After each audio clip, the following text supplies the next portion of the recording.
पुढे एक मोठी बातमी पाहूया। राजस्थानमध्ये तुफान वादळ आलेलं आहे। हे वादळ इतकं भयानक आहे की सर्वत्र धुळीचं साम्राज्य पसरल्याचं दिसतंय। सोसाट्याचा वारा सुरू आहे आणि या सोसाट्याच्या वाऱ्यासह धूळ येत असल्यामुळे जनजीवनही विस्कळीत झालंय। महामार्गावरून प्रवास करणाऱ्यांना मोठ्या समस्यांचा सामना इथे करावा लागतोय। काही ठिकाणी पाऊस पडतोय। बिकानेरमधली ही दृश्य आपण पाहतोय।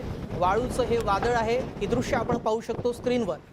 अनेक ठिकाणी धुळीमुळे अंधार पडल्यासारखी परिस्थिती इथे निर्माण झालेली आहे। अनेक ठिकाणी घराचं नुकसान देखील झाल्याचं कळतंय। यात नेमकं किती नुकसान झालं आहे हे वादळ शमल्यानंतर याची पडताळणी जेव्हा केली जाईल तेव्हा कळेल। मात्र हे वाळूचं वादळ किती तुफान वादळ आहे या दृश्यांमध्ये आपण त्याची भीषणता पाहू शकतो। राजस्थानच्या बिकानेर शहरातल्या परिसरातली ही दृश्य आपण पाहतोय आणि काही ठिकाणी पाऊसही पडलाय। सोसाट्याच्या वाऱ्यासह पाऊस झालेला आहे, त्यामुळे जनजीवन देखील विस्कळीत झालंय। दोपहर को करीब या संदर्भातले अधिक अपडेट जाणून घेऊयात। प्रशांतीला रामदास आमचे प्रतिनिधी या संदर्भात अधिक अपडेट देतील। प्रशांत, थोड्याच वेळापूर्वी आपण या संदर्भातली माहिती जाणून घेतलेली होती। सध्याची काय परिस्थिती आहे? जनजीवन विस्कळीत झाल्याचं कळतंय। किती नुकसान झालंय यामध्ये आणि सध्या काय तिथली परिस्थिती? महत्वाचं म्हणजे जर बघितलं अत्यंत भयावह परिस्थिती आहे तिथे।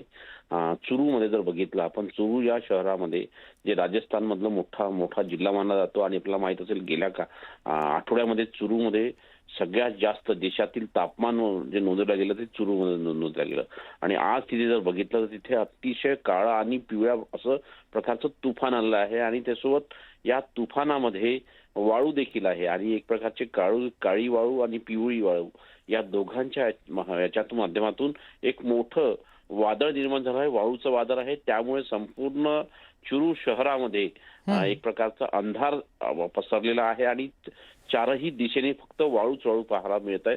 त्यामुळे वाहन चालक जे आहे त्यांना दिवसाच आपलं लाईट जाळायला लागलेले आहे आणि हे जे वादळ आहे प्रति तासाला 30 ते 40 किलोमीटर वेगाने उडत आहे आणि त्याचमुळे या भागामध्ये प्रचंड नुकसान होण्याची शक्यता व्यक्त केली जात आहे। या संदर्भातली प्राथमिक माहिती अजूनही पुढे आली नाही आहे, पण चुरू मध्ये अतिशय भयावह परिस्थिती आहे अशा प्रकारचे स्पष्ट संकेत पुढे आलेले आहे। महत्वाचं म्हणजे जर बघितलं ज्या पद्धतीचं वादळ आहे या वादळामुळे निश्चितपणे सर्वसामान्य जनतेला मोठ्या त्रासाला पुढे जावं लागत आहे। नक्की प्रशांत, हा वाळूचा जो वादळ आहे हे काही शहरी भागातली दृश्य आपल्याला पाहायला मिळतात, तर काही शेतीच्या भागामध्ये देखील हे वाळूचं वादळ आल्याचं कळतंय। त्यामुळे शहरी भागामध्ये काही इमारतींचं नुकसान होण्याची शक्यता आहे, तर तिकडे शेती पिकांचं देखील या वाळूमुळे नुकसान होण्याची शक्यता आहे। काय तिथली सध्याची परिस्थिती पाहून शक्यता निर्माण झालेली आहे? जर बघितलं आपण, गंगानगर असो, बिकानेर असो या किंवा चुरू असो, सीकर असो या भागात देखील आता हे तुफान पोहोचलेलं आहे। म्हणजे बिकानेर पासून सुरू झालेलं हे तुफान जे आहे हे गंगानगर, बिकानेर, चुरू आता या घडीला चुरू मध्ये पोहोचलेलं आहे। हे जे तुफान आहे हे प्रति तासाला 40 ते 45 किलोमीटर वेगाने उडत आहे आणि त्या वेगाने पुढे जात आहे आणि चारही दिशेने धूळ पाहायला मिळते। संपूर्ण या परिसरामध्ये धुळाचं वातावरण पाहायला मिळते। संपूर्ण जिल्ह्यांमध्ये म्हणजे हा चुरू जिल्ह्यामध्ये हे प्रकारची परिस्थिती निर्माण झाली आहे।